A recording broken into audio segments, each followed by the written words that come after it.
Pernah ibadah itu? Pernahkah ibadah baru baca Al-Fatihah saja udah khusyuk?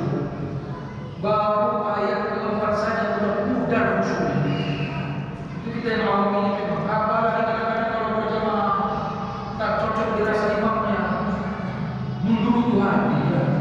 Sudah jumpa awal misalnya istirahatnya cuma setengah jam, imamnya khotibnya panjang pula, begitu sholat panjang ayatnya, alhamdulillahirabbil alamin, kata imam Al-Fatihah panjang kali panjang. Nyesel kali waktu sini begitu. Kadang-kadang begitu muncul tiba-tiba. Artinya ayat memang yang khusyuk, tetapi ada potensi kita bisa khusyuk, ada kesempatan kita bisa khusyuk meskipun susah atau sulit. Nah itulah tadi jiwa kompetitif harus bisa berupaya untuk semakin khusyuk ke depannya walaupun payah. Jadi ada saya kasih tahu beberapa tips. Kalau kita sholat tak khusyuk, 4 rakaat tak khusyuk misalnya, 1 rakaat saja payah. Paling tidak di 2 tempat upayakan khusyuk, di 2 tempat. Repot rasanya atau susah rasanya untuk khusyuk setiap rakaat. Paling tidak 2 tempat ini Bapak Ibu upayakan untuk fokus mengingat Allah saat sholat. 2 tempat. Yang pertama, waktu membaca iyyaka na'budu wa iyyaka nasta'in. Jadi waktu membaca alhamdulillahirabbil alamin arrahmanir rahim, kemana-mana pikiran pudar di sana. Tapi begitu bacaan iyyaka na'budu wa iyyaka nasta'in, upayakanlah pikiran Bapak Ibu fokus kepada Allah Subhanahu wa taala. Karena artinya apa itu?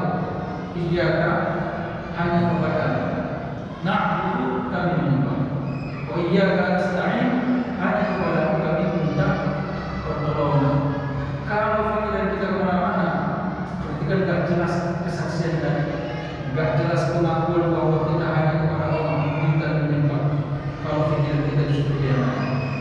Maka saat membaca iyyaka na'budu wa iyyaka nasta'in, fokuskanlah bahwa kita benar-benar menyembah hanya kepada Allah dan kita meminta pertolongan hanya kepada Allah.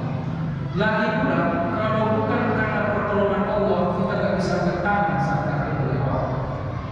Kalau bukan karena pertolongan Allah, kita tidak bisa rukuk i'tidal sujud menyembahnya. Jadi pada dasarnya kita bisa sujud, rukuk i'tidal, melakukan sholat itu karena pertolongan Allah Subhanahu wa taala. Jadi Allah yang membuat kita bisa sujud, kepadanya pula kita bersujud tadi.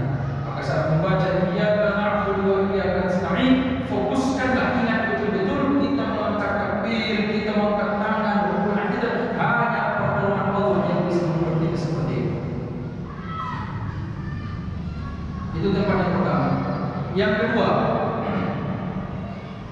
waktu rukuk itu mungkin pikiran kemana-mana, asal jadi saja misalnya. Apalagi banyak persoalan dunia, pekerjaan, sosial, tetangga, istri, macam-macam. Misalnya Allah beriman hamidah, juga tak lupa, tak ingat lagi doanya, tak khusyuk. Paling tidak waktu membaca tasyahud, asyhadu an la ilaha illallah, di situ Pak fokuskan, karena kalimatnya jelas, asyhadu an la ilaha illallah, maka kamu itu fokuskanlah bahwa tiada Tuhan selain Allah Subhanahu wa taala. Wa asyhadu anna sayyidina Muhammadan abduhu wa rasuluh, atau asyhadu anna Muhammadan rasulullah. Fokuskanlah bahwa Nabi Muhammad adalah utusan Allah.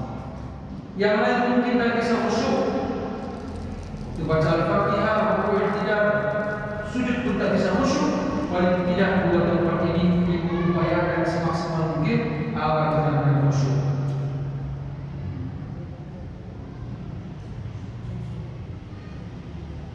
Kemudian jalan wasari'u ila maghfiratin min rabbikum, berlomba-lombalah kalian mendapatkan ampunan dari Tuhan kalian. Jangan sampai kamu lebih banyak istighfar, lebih khusyuk dari kita.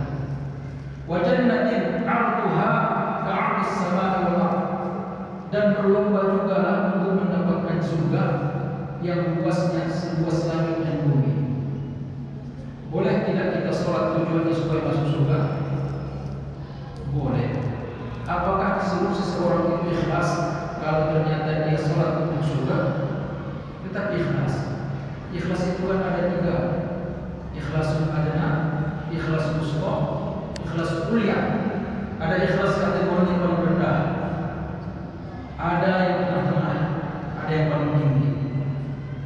Kalau ikhlas yang paling rendah, seseorang yang beribadah agar karena ibadahnya dia tidak ditimpa musibah. Sholatlah dulu supaya tidak penyakitmu. Sholatlah dulu supaya tidak kena gempa, tidak kena banjir. Sholatlah dulu supaya aman dari kebakaran. Jadi seolah-olah dia sholat bukan semata-mata untuk Allah, tapi untuk keamanannya di dunia. Apakah sholat semacam ini masih dianggap ikhlas? Masih dianggap ikhlas, dan kategori ikhlasnya adalah ikhlas adna yang paling rendah. Makanya kalau misalnya ibu baca Quran, surah Al-Waqiah, supaya duitnya tidak putus, kantongnya selalu penuh, misalnya, boleh tidak? Boleh. Tapi jangan fokus di situ saja. Harus ditingkatkan. Kadang-kadang begitu sulit rasanya kehidupan, bukan nggak kerja, bukan nggak berusaha, tapi dibagi perbuatan, banting tulang siang malam, pulang-pulang nggak menghasilkan. Harus dibantu dengan amalan, baca Al-Quran, sholat duha. Seolah-olah ibadah itu untuk apa? Untuk mendapatkan rezeki. Masih boleh tidak? Boleh. Yang kedua, jika ada ikhlas yang kedua, namanya ikhlas wusta, ikhlas pertengahan. Orang yang sholat atau orang yang ibadah karena berharap masuk surga. Jadi ini dia, kita memohon ampunan Allah supaya kita masuk surga, boleh tidak? Boleh. Cuman kategorinya sebenarnya masih wusta. Nah, bagaimana dengan ikhlas yang paling tinggi? Ikhlas yang paling tinggi adalah orang yang ibadah tidak berharap apa-apa kecuali hanya mengabdikan diri kepada Allah Subhanahu wa taala. Contohnya Rabi'atul Adawiyah. Tuhan, aku menyembahmu bukan supaya engkau berikan aku surga atau supaya engkau hindarkan aku dari neraka, tapi aku menyembahmu karena memang ini adalah tugasku sebagai hamba yang kau ciptakan dengan cuma-cuma. Ya.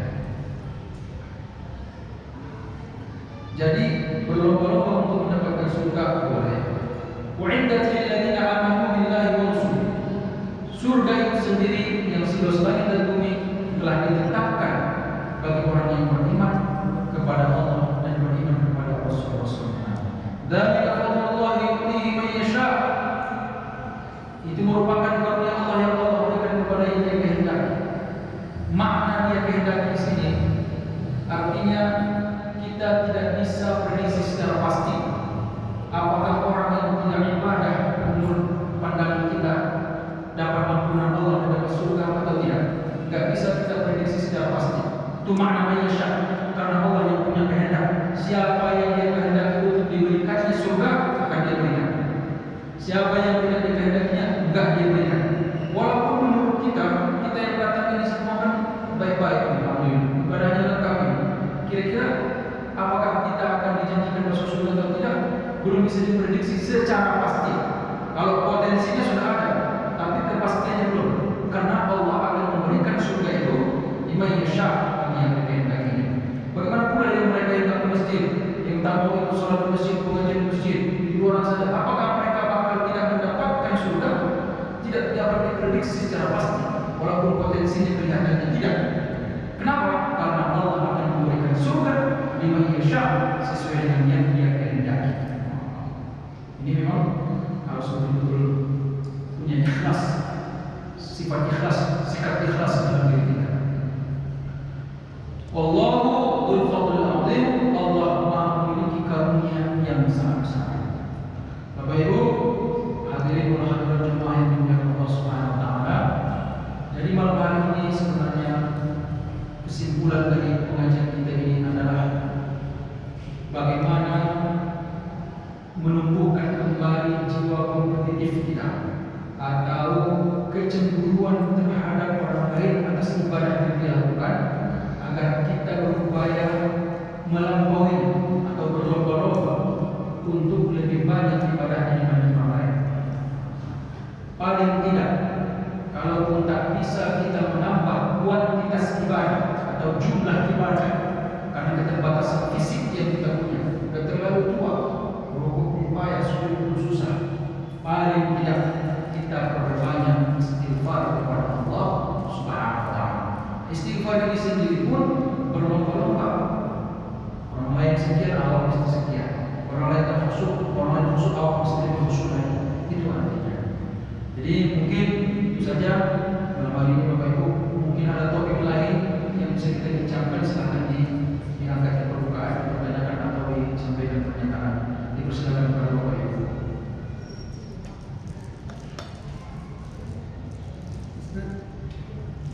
Tadi kan ada Ustaz bilang kehidupan nikmat menuju akhirat. Itu ada juga manusia yang tidak mendapatkan fondasi apa tadi, fondasi nikmat ke akhirat itu. Ya. Pertanyaannya, kehidupan ini adalah fondasi atau dasar untuk mendapatkan nikmat